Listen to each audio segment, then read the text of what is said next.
Iporo ya Karundu iri mu muhana wa Uvira yarigeze iminsi irimwo ingabo z'abazalendo, ubu bakaba bakuwemo maze hashirwamo ingabo za Repubulika na Demokarasi ya Kongo FARDC. Ibi bikaba byakozwe n'umuyobozi wungirije w'intara Maître Jean-Jacques Elakano, akaba ari mu rwego rwo kugira ngo ibikorwa bibashe gutangira neza muri Iporo ya Karundu. Ikaba ndetse ari iya kabiri mu gihugu cyose cya Repubulika na Demokarasi ya Kongo mu kwinjiriza leta amafaranga havuyeho ya Matadi yarurwa nk'iya mbere muri iki gihugu, ubwo yagendereraga iki kivuko cyangwa Iporo ya Karundu. Maître Jean-Jacques Elakano waroherekejwe n'abandi ba ministre ku rwego rw'intara kuri uyu wa gatanu yasuye Iporo ya Karundu, maze avuga ko ibikorwa byo kwisanura bikwiriye gutangira vuba. Uyu akaba ari kumwe n'umuyobozi wa projet yitwa PFCGL itegura kubaka no gusanura Iporo ya Karundu ndetse n'inyubako zo ku mafrontiere. Mu kiganiro n'abanyamakuru nyuma yo gusura Iporo ya Karundu, Maître Jean-Jacques Elakano, umuyobozi wungirije w'intara ya Kivu akaba ari na gouverneur intérimaire w'intara, yavuze ko ibikorwa nyirizina byo gusanura bizatangira mu kwezi kwa gatandatu.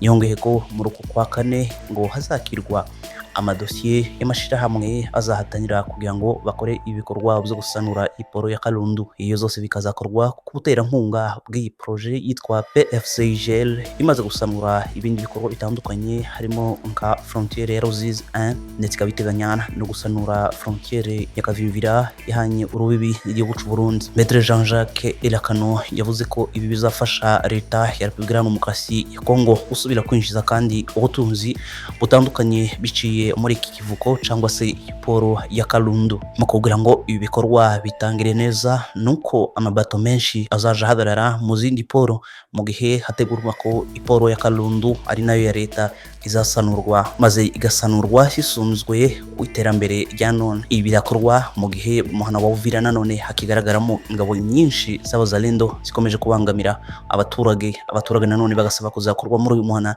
bo kugira ngo akazi nanone gatangire nk'uko byari bisanzwe. Abacuruzi benshi n'abandi bakora ibikorwa byabo byihariye benshi baratangira ibikorwa byabo kubera ubwoba bw'ibigaragara mu muhana wa Uvira, harimo nko kubaho gukora zalendo bakomeje gutoteza abaturage. Ingabo za FARDC kuri none urebye imbere y'abazalendo ni ngabo ndajambo zifite ndetse n'abapolisi, kuko kenshi na kenshi usanga abazalendo bakorera ibikorwa by'urugomo mu maso yabo, ariko nabo za leta n'abapolisi bihagira ico bakora kuko gasa n'abatinya. David Manoa ku Murenge TV.